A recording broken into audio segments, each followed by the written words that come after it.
Welcome to Research Creations, and thank you for clicking on this video.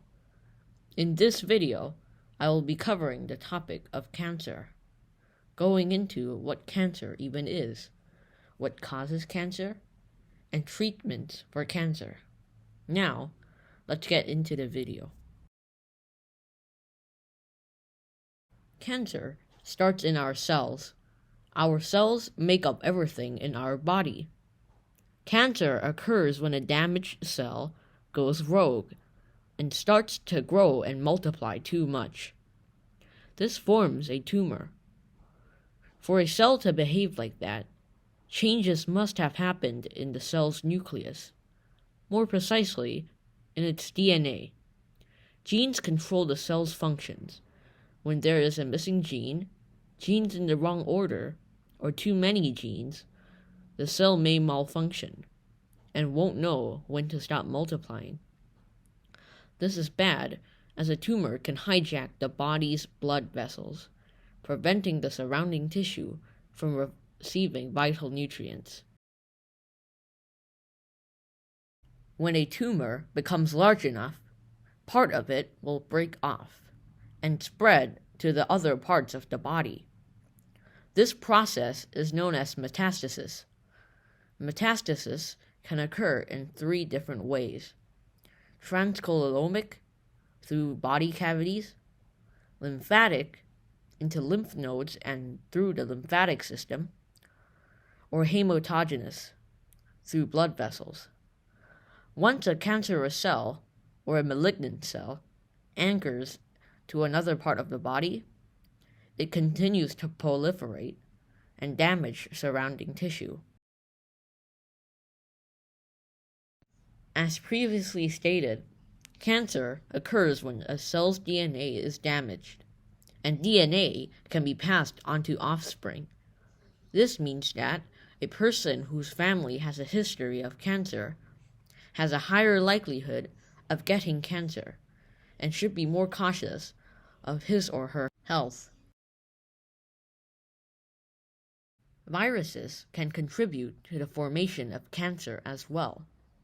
As I briefly explained in this video, viruses can manipulate a cell's DNA by inserting its own into the cell. This damages the cell and makes it vulnerable to cancer.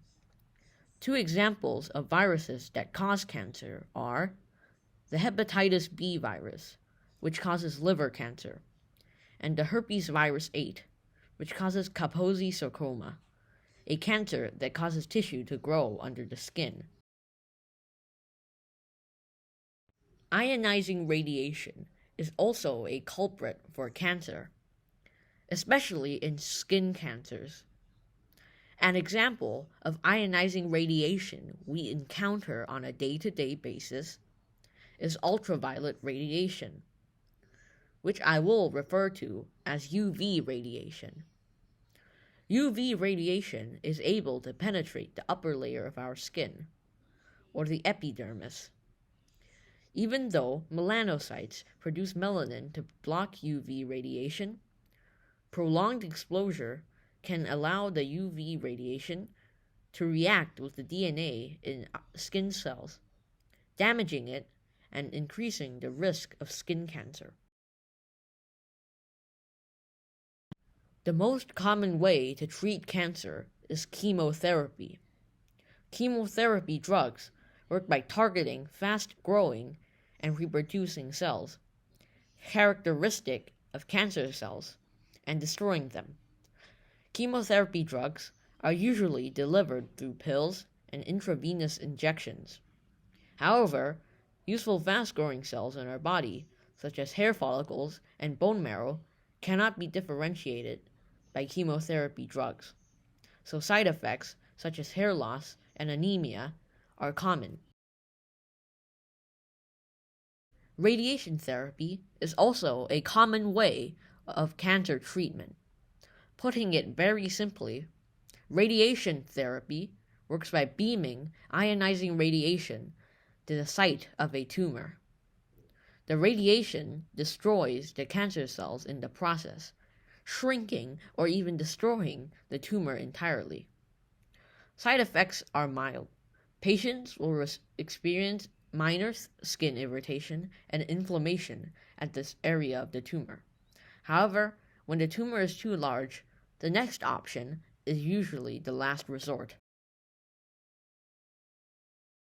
When a tumor is too large, it needs to be removed physically through surgery.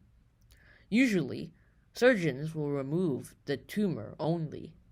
But if the tumor is too large and complex, surrounding tissue and lymph nodes will also be removed as well.